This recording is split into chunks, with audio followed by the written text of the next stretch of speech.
우크라이나에 대한 지원은 미국 우선주의를 위한 것. 라파이엘 S. 코온과 지안 젠타일 2023년 2월 15일 랜드 연구소. 우크라이나 전쟁이 시작된 지 1년이 지난 지금 일부 미국인, 특히 정치적 우파는 우크라이나에 대한 미국의 지원에 의문을 제기하고 있습니다. 실제로 지난주에 한 의원 그룹은 미국이 우크라이나에 대한 군사 및 재정 지원을 중단하고 모든 전투원이 평화협정에 도달하도록 할 것을 촉구하는 결의안을 도입했습니다.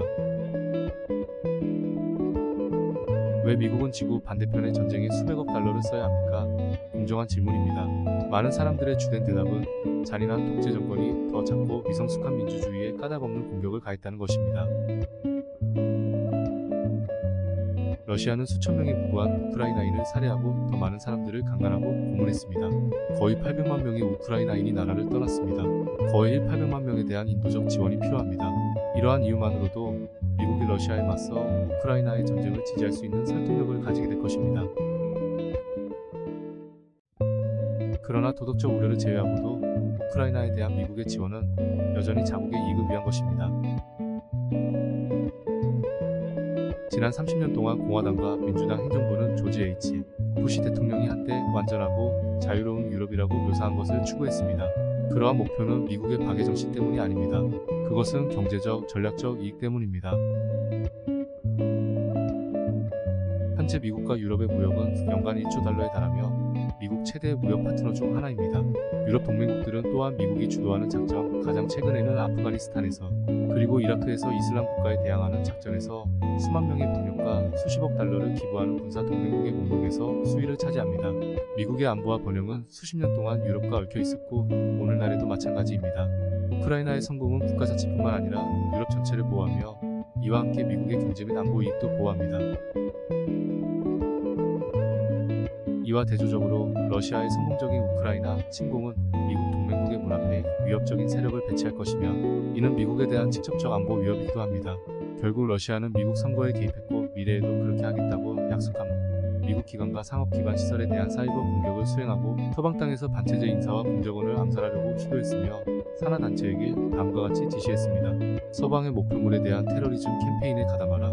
러시아 용병들은 심지어 시리아에서 미군을 노골적으로 공격했습니다. 따라서 우크라이나의 승리는 러시아의 패배를 의미하기 때문에 미국의 이익에 부합합니다. 또한 미국이 중국의 대만 침공이나 중동에서의 이란의 침략을 막고자 한다면 러시아의 패배를 보장하는 것은 억제의 생생한 메시지를 보낼 것입니다.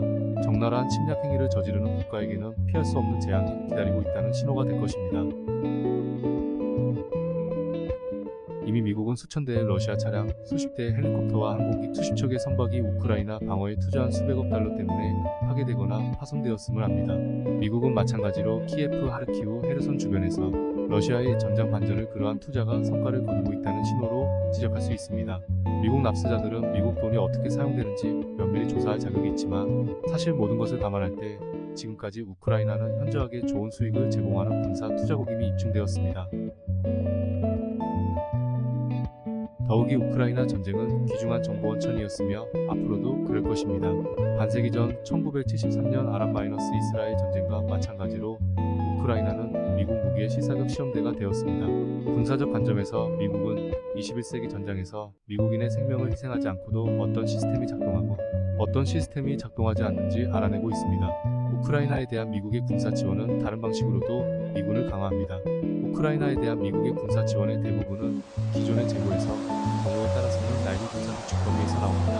즉 의회가 우크라이나에 대한 군사 지원을 기능적으로 미국이 구형 무기를 새 무기로 교체할 수 있도록 허용하는 것입니다.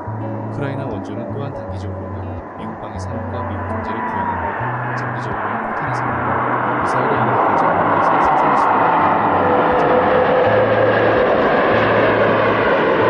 미국인들은 유럽이 공정한 몫을 지불하도록 요구할 권리가 있습니다. 즉 독일과 프랑스는 최근 국방비 지출을 3분의 1 더 늘리겠다고 약속했습니다. 폴란드는 2014년 러시아가 우크라이나를 처음 침공한 이후 예산을 70% 늘렸습니다. 아주 작은 에스토니아도 국내 총생산 GDP의 1%에 해당하는 금액을 우크라이나의 군사 원조로 제공했습니다. 따라서 미국은 재정적 부담을 홀로 짊어지는 것이 아닙니다. 우크라이나 전쟁이 발발한 지 1년이 지난 지금도 대부분의 미국인들은 우크라이나인들이 필요로 하는 지원을 제공하기 위해 최선을 다하고 있습니다. 대부분의 사람들은 전쟁을 있는 그대로 보고 있습니다. 이는 자유주의적 국제질서 자체에 대한 타격입니다. 그러나 우크라이나에 대한 미국의 지원은 미국 우선주의의 실천이라는 점을 기억할 필요가 있습니다. 라파이엘 S. 코어는 초당파 비영리 I&D 코퍼레이션의 프로젝트 AI와 FORC의 전략 및 교류 프로그램 책임자입니다. 지안 젠타일은 랜드 육군 연구부 부국장입니다. 이 논평은 원래 2023년 2월 15일에 더 힐에 게재되었습니다. 논평은 랜드 연구원에게 전문 지식과 종종 동료 검토 연구 및 분석을 기반으로 통찰력을 전달할 수 있는 플랫폼을 제공합니다.